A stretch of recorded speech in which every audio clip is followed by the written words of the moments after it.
મારી વાર્તાનું નામ છે હાથી અને દરજી. એક હતો દરજી અને એક હતો હાથી.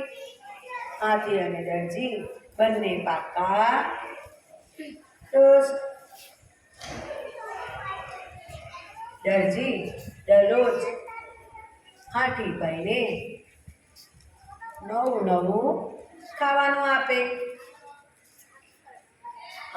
હાથી સૂંઢમાં પાણી ભરી લાવી દરજીની દુકાનના આંગણામાં છાંટે.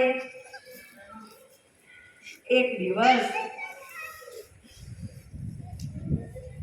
દરજીને હાથીની મસ્કરી કરવાનું મન થયું.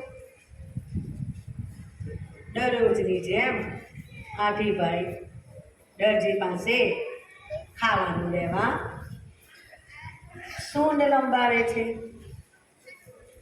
કે તરત જ દરજીએ તેની સૂંઢમાં સોય ગોચી. હાથીભાઈ તો ખૂબ ખુશ દેખાઈ ગયા. હાથી કહે, દરજી સમજે છે શું? હમણાં તેને સૂંઢમાં પકડીને ફેંકી દઉં. પણ દરજી હાથીનો દોસ્ત હતો, તેથી તેણે એવું કર્યું નહીં. હાથીભાઈ નદીએ ગયા અને સૂંઢમાં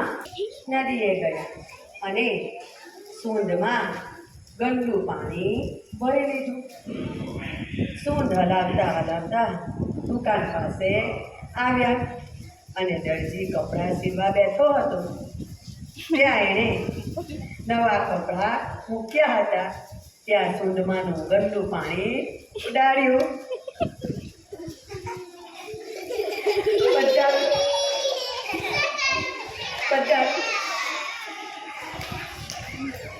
બધા કપડાં ગંદા થઈ ગયા.